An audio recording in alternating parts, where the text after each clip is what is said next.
The soft light of the apartment in Coruscant contrasted with the turbulence consuming Anakin Skywalker. His blue eyes, normally full of determination, now reflected a deep anguish as he watched Padme sleep. The nightmares had returned, terrible visions of his wife dying in childbirth, screaming in pain while he remained helpless. Each night was worse than the previous one, and the young Jedi felt increasingly desperate. He had lost his mother for not having enough power to save her, and the idea of losing Padme the same way was unbearable. The Force whispered warnings he couldn't fully comprehend, but fear had already cast its deep roots in his heart. The next morning, Anakin was summoned to the office of Supreme Chancellor Palpatine. The Republic's leader received him with his usual paternal smile, but there was something different in the air, an energy that made the hairs on the back of Anakin's neck stand up. "My young friend, I sense that something troubles you," said Palpatine, his eyes carefully studying each expression on the Jedi's face. Anakin hesitated, but the need to share his burden was too great. "I've been having visions of Padme dying. I cannot allow this to happen, not like it happened with my mother." The Chancellor nodded slowly, as if he understood that pain perfectly. "Death is a natural part of life, Anakin, but I understand your despair. There is knowledge in the galaxy that few dare to seek." Palpatine stood up and walked to the window, his hands clasped behind his back as he observed the vastness of Coruscant. "Have you ever heard of the tragedy of Darth Plagueis the Wise?" The question hung in the air like a suspended blade. Anakin frowned, confused by the sudden change of subject. "No, Your Excellency." An almost imperceptible smile touched Palpatine's lips. "I thought not. It's not a story the Jedi would tell. Darth Plagueis was a Dark Lord of the Sith, so powerful and so wise that he could use the Force to influence the midichlorians to create life. He had such knowledge of the dark side that he could even keep those he loved from dying." Anakin's eyes widened, a spark of desperate hope igniting in his chest. "The dark side of the Force is a pathway to many abilities some consider to be unnatural," Palpatine continued, turning to face Anakin directly. "Plagueis became so powerful that the only thing he feared was losing his power, which eventually, of course, happened. Unfortunately, he taught his apprentice everything he knew, and then his apprentice killed him in his sleep. Ironic, don't you think? He could save others from death, but not himself." Anakin remained silent, processing the implications of those words. His military strategist's mind quickly connected the dots Palpatine was carefully drawing. "Is it possible to learn this power?" The question came out in a whisper laden with hope and despair. Palpatine sat down again, his fingers touching in a thoughtful gesture. "Not from a Jedi." The silence that followed was dense, loaded with unspoken meanings. Anakin felt his heart racing, realization slowly taking shape in his mind. You know this power?" Palpatine tilted his head, and for the first time, Anakin saw something dangerous gleam in those eyes that had always been kind. "The dark side of the Force can offer solutions that the Jedi, with all their codes and restrictions, would never consider. You could save Padme, Anakin. You could have the power to protect those you love." The offer hung in the air like forbidden fruit, tempting and dangerous.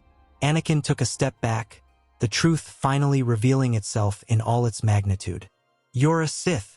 His hand moved instinctively to his lightsaber, but didn't activate it. Palpatine showed no fear or surprise, only a disconcerting calm.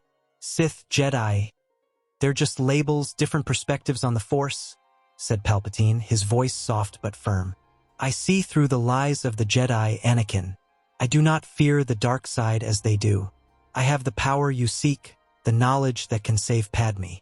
Anakin activated his saber, the blue blade illuminating his conflicted face. "I will report you to the Jedi Council." But even as he spoke the words, his hand trembled. Palpatine remained seated, completely calm before the threat.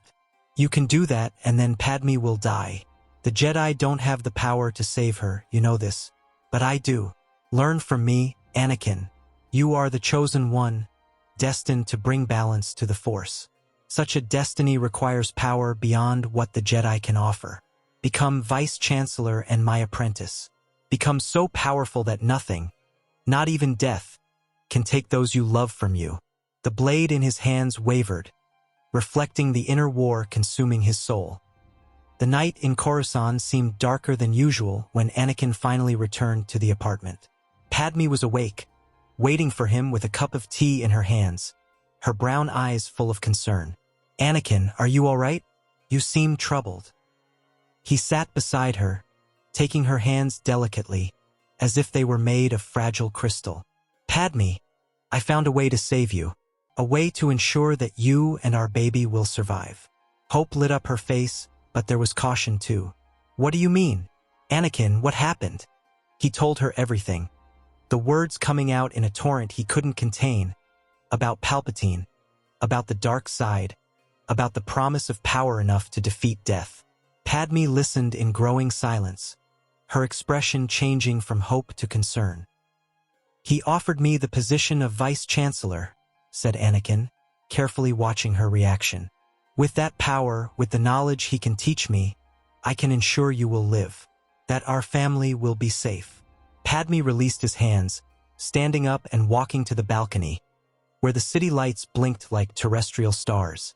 "Anakin, you're talking about abandoning everything you've fought for. Since you were a child, you dreamed of being a Jedi Master." Her voice was soft, but there was a firmness in it that he knew well. "The Jedi will never recognize me as a master, Padme. Windu made that clear. They don't trust me, never fully trusted me." The bitterness in his voice was unmistakable, years of accumulated resentment leaking through the words.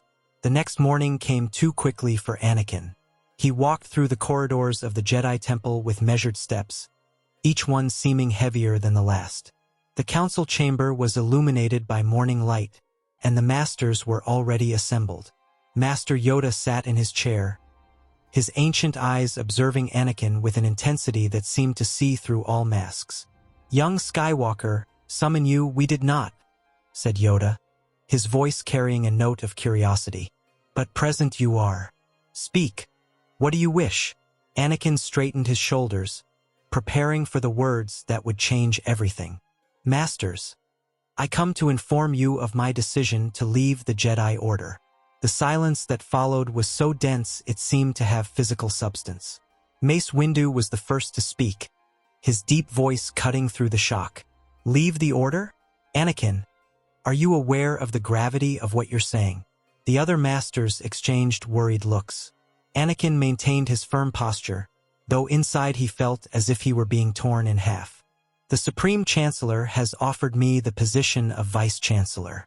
I accepted. I believe I can better serve the Republic in that capacity." Plo Koon joined his hands, his masked voice carrying genuine concern. "Anakin, this is a hasty decision. The Vice Chancellor has never been a Jedi before.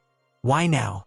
Anakin forced himself to maintain eye contact, even when every instinct screamed for him to flee from that collective scrutiny. "My decision is made, masters," said Anakin, his voice firmer than he felt. "I respect the Order and everything it has taught me, but this is the path I must follow." Obi-Wan, who had remained silent until then, finally spoke, and there was pain in his voice. "Anakin, you're like a brother to me. Is there something else happening here? You can tell me." Anakin's eyes met those of his former master, and for a moment, he almost gave in, almost told everything. But then he thought of Padme, of the nightmares, of the promise of power enough to save her. "There's nothing else, Master. I just feel it's time to follow a new path." Yoda closed his eyes, shaking his head slowly. "Sad, this is, but force you to stay we cannot. Your choice, respect we must, even if agree we do not." The days following Anakin's departure from the Jedi Order were a whirlwind of changes. Palpatine, exercising his powers as Supreme Chancellor, convened a special session of the Senate. The galleries were packed, senators from thousands of worlds observing with curiosity and speculation what the Republic's leader had to announce. Bail Organa sat on his platform, his attentive eyes fixed on the center of the chamber. Padme was beside him, her face carefully neutral, though inside she felt a mixture of pride and apprehension. "Senators of the Republic?" Palpatine began, his amplified voice echoing through the vast chamber. We live in extraordinary times that require extraordinary measures. The war challenges us in ways we never imagined, and we must adapt to survive. He paused, letting his words penetrate. Therefore, exercising my powers as Supreme Chancellor, I appoint Anakin Skywalker as my Vice Chancellor to assist me in leading this great republic through these turbulent times. The reaction was immediate and varied. Some senators applauded enthusiastically, seeing in Anakin the war hero who had saved countless lives. Others murmured in disapproval, questioning the wisdom of placing someone so young and without political experience in such a position of power. Bail leaned toward Padme, keeping his voice low. "Did you know about this?" Padme nodded slightly, her eyes never leaving Anakin's figure now approaching Palpatine at the center of the chamber. "He told me. He thinks it's the best way to serve the Republic." Bail frowned, his political experience making alarms sound in his mind. "Or the best way to serve the Chancellor." "Padme, don't you find it strange that Palpatine has so much interest in Anakin?" The senator from Naboo didn't respond, but doubt had already been planted in her heart. The weeks turned into months, and Anakin plunged into his new role with the same intensity he applied to everything in his life. He was constantly at Palpatine's side, learning the intricacies of galactic politics, but also learning other things in private sessions that took place in the depths of the Chancellor's office. The Force flowed through him in new and exciting ways, power beyond what the Jedi had ever shown him. His eyes, once always bright with idealism, began to carry a different gleam, something harder, more calculating. Padme noticed the changes, and they worried her deeply. "Anakin, you're barely home," she said one night, when he finally returned to the apartment late. "And when you are, you seem to be somewhere else. Power is changing you." Anakin turned to her, and for a moment, she saw anger flash in his eyes before it was quickly suppressed. "I'm doing this for us, Padme, for you and our child. Everything I do is to ensure we'll be safe." He approached, placing his hands on her shoulders. "Don't you trust me?" The question was loaded with accusation and hurt. Padme touched his face, forcing him to look into her eyes. "I trust you, Anakin. I always have. But I don't trust the Chancellor, and I don't like seeing you so close to him. There's something about him that frightens me." Anakin turned away, walking to the window. "Palpatine is the only person who truly believes in me. He sees my potential when everyone else only sees a freed slave who got lucky." The bitterness in his voice was like poison, and Padme felt tears sting her eyes. This wasn't the way she wanted things to be. Meanwhile, in the depths of the Chancellor's office, far from curious eyes, Palpatine finally revealed his true face. "Anakin, you have learned well. Your power has grown exponentially, far beyond what any Jedi your age has ever achieved." The Chancellor circled around the young man, his eyes gleaming with predatory approval. "But the time has come to take the next step. The time has come for you to truly become my apprentice." Anakin felt his heart race, a mixture of excitement and fear running through his veins. "What do you mean?" Palpatine extended his hand, and dark energy crackled between his fingers. "Kneel and accept your destiny. Become Darth Vader, and together we will rule the galaxy." For a long moment, Anakin remained motionless, 2 decades of Jedi training screaming for him to refuse. But then he thought of Padme, of his unborn child, of the promised power to save them. Slowly he bent one knee, his head bowing. "I accept, Master." The sensation that ran through Anakin when Palpatine placed his hand on his head was indescribable. It was as if doors he never knew existed suddenly opened in his mind, revealing vast reservoirs of power. But along with the power came something else, a darkness that coiled around his heart like parasitic vines. "Rise, Lord Vader," said Palpatine, his voice resonating with triumph. "Your training now begins in earnest." The days that followed were of intense learning. Anakin absorbed knowledge about the Sith, their philosophies, their powers, with a veracity that surprised even Palpatine. He became powerful, so powerful that sometimes, when he practiced alone, the Emperor himself felt a chill of apprehension.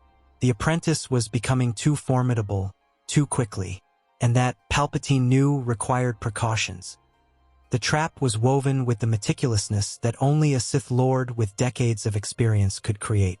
Palpatine carefully planted evidence, left subtle trails, and ensured that Mace Windu, always the most suspicious among the Jedi, would eventually discover his true identity. The discovery came during an investigation into the banking clan's operations, where ancient documents revealed connections to Sith Lords of the past, all leading back to the Chancellor's office. Windu convened an emergency council meeting, his voice laden with urgency. "Masters, I have discovered something that will change everything. Supreme Chancellor Palpatine is a Sith Lord." Shock rippled through the chamber like a wave of impact. "Terrible this is," said Yoda, though his ancient eyes reflected more resignation than surprise. "But investigate we must." Windu shook his head firmly. "There is no time. We must act now, before he consolidates more power." Mace Windu selected 3 masters to accompany him: Agen Kolar, Tin, and Ki-Adi-Mundi. Together, they marched through the Senate corridors with sabers ready, determination etched on every face. When they entered the Chancellor's office, they found Palpatine waiting, a cold smile on his lips. "Master Windu, what a surprise, and with such illustrious company." His voice dripped with sarcasm. "Sheev Palpatine, in the name of the Jedi Council, you are under arrest on suspicion of treason against the Republic," declared Windu, his purple saber casting dancing shadows on the walls. Palpatine stood slowly, his yellow eyes gleaming through the mask of kindness he had maintained for so long. "So this is how democracy dies, with lightsabers ignited." He extended his hand, and blue lightning exploded from his fingers. The battle that followed was fierce and brutal. Agen Kolar was the first to fall, the Force life leaving his body before he could even scream. Tin and Ki-Adi-Mundi fought valiantly, their blades cutting the air in complex patterns of defense and attack. But Palpatine was pure power, decades of Sith mastery concentrated in every movement. Tin fell next, his last thought being of his duty to the Order. Ki-Adi-Mundi lasted longer, his experience and skill keeping him alive for precious extra minutes, before he too was struck down. Only Mace Windu remained, and his righteous fury fed his connection to the Force in ways that made even the Sith Lord retreat. "You underestimated the Jedi, Sidious," shouted Windu, pressing his attack. The blades clashed repeatedly, purple against red, light against darkness. It was at this moment that the door opened and Anakin entered. He stopped, frozen, absorbing the scene before him. 3 dead Jedi Masters, his former mentor fighting against the one who was now his Sith Master. For a terrible moment, time seemed to stop. "Anakin," shouted Palpatine, his voice hoarse with effort. "Help me. They're trying to take control of the Republic." But Mace Windu didn't avert his eyes from Palpatine, his voice firm despite exhaustion. "Don't interfere, Skywalker.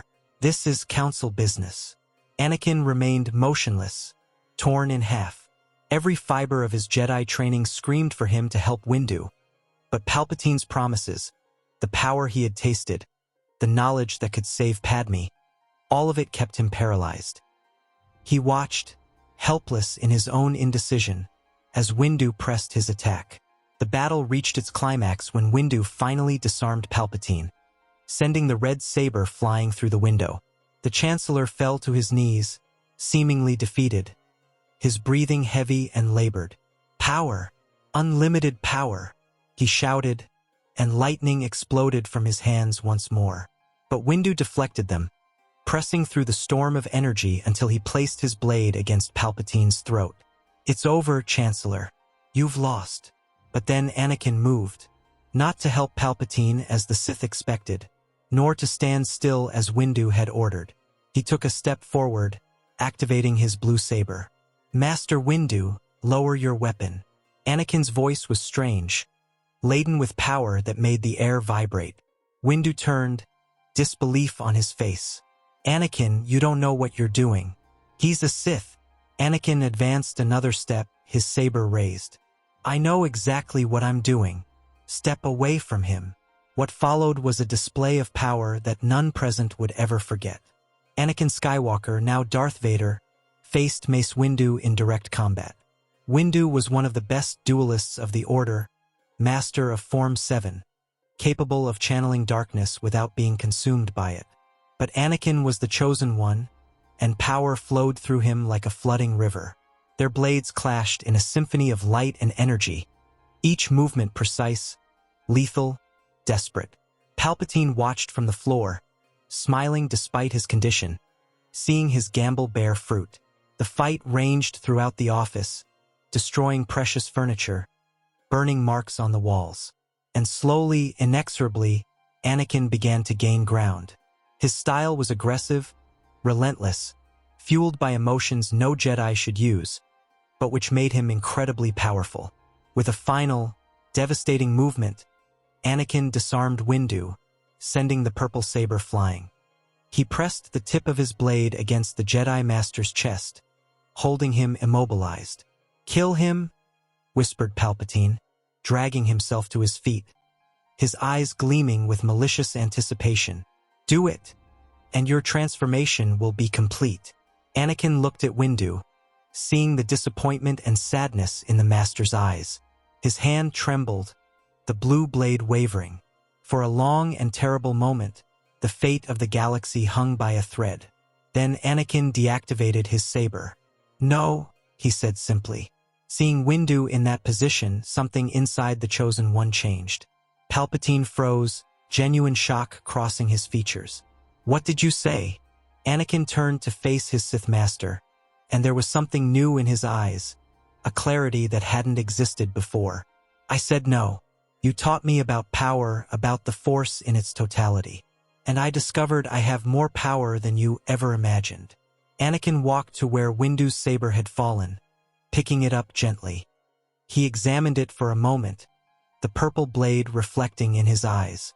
Then, deliberately, he walked to Palpatine and extended the saber to him. The Chancellor, confused but seeing an opportunity, took the weapon. Anakin moved faster than thought, his own saber activating and blocking Palpatine's attack before it was even fully formed. The final battle had begun, Master against Apprentice, Sidious against Vader. Mace Windu, still recovering, watched in amazement as Anakin demonstrated power that no living Jedi possessed. He didn't fight like a Jedi, nor completely like a Sith, but as something new, something unique. Each movement was precise, relentless, merciless. Palpatine fought with all his strength, decades of experience against youth and raw power. But it wasn't enough. With a final spin and a devastating blow, Anakin sent Palpatine crashing against the wall, his body breaking glass and furniture. The Sith Lord tried to stand, lightning crackling weakly between his fingers, but he was defeated and knew it. Anakin stood over him, saber still activated, his face a mask of cold determination. "You promised me power to save those I love," said Anakin, his voice laden with accusation. "But you didn't tell me the price would be my soul." Palpatine spat blood, laughing bitterly. "Fool, you understand nothing about true power." Anakin turned, meeting Mace Windu's eyes as he slowly rose. "Maybe not," said Anakin, "but I understand enough to know that he cannot live." With a quick, efficient movement without hesitation, Anakin ended the Sith threat forever. Sheev Palpatine, Darth Sidious, the man who almost destroyed the Republic and the Jedi, fell, defeated not by the Jedi, but by his own apprentice. The silence that followed was absolute. Anakin deactivated his saber, exhaustion suddenly weighing on him. Windu approached slowly, recovering his own saber. "Anakin, what have you done?" There was no accusation in the Master's voice, only confusion and something that could be hope. Anakin straightened his shoulders, and when he spoke, his voice carried an authority that came not just from power, but from conviction. "I saved the Republic, and now I'm going to lead it." He walked to the window, looking at the vastness of Coruscant. "I'm going to declare myself the new Supreme Chancellor. I'll use this power to end the war, to bring true peace to the galaxy." Windu took a step forward, alarmed. "Anakin, you can't do this. This is not the Jedi way." Anakin turned, and there was sadness in his eyes. "I'm no longer a Jedi, Master." But before he could continue, before he could take the next step on his path to absolute power, his communicator rang. It was Padme's emergency code. All the determination, all the power, all the conviction that was in Anakin evaporated in an instant of pure terror. "Padme!" He ran, leaving Windu and Palpatine's body behind, using the Force to move faster than any speeder could take him. When he arrived at the medical center, he found Bail Organa waiting outside the delivery room. "Anakin." "She went into labor early. The doctors are with her now." Anakin pushed through the doors, entering the room where Padme struggled to bring new life into the world. Her screams of pain were like knives in his heart, each one reminding him of his nightmares. "Padme, I'm here." He held her hand, and she squeezed with superhuman strength. "Anakin, our family, protect our family," she whispered between contractions. And then, after hours that seemed to last eternities, two cries filled the room. Luke and Leia, two perfect, healthy, alive babies. Padme was pale, exhausted, but alive too. The doctors had saved her, modern technology doing what the Force and all its powers couldn't guarantee. Anakin held his children, one in each arm, looking at their tiny faces, and something inside him broke. All the darkness he had accumulated, all the power he had so desperately sought, everything seemed insignificant before these two small beings. Tears ran down his face as he looked at Padme, who smiled weakly from the bed. "Our children," she whispered. "Our family is complete." And in that moment, Darth Vader died.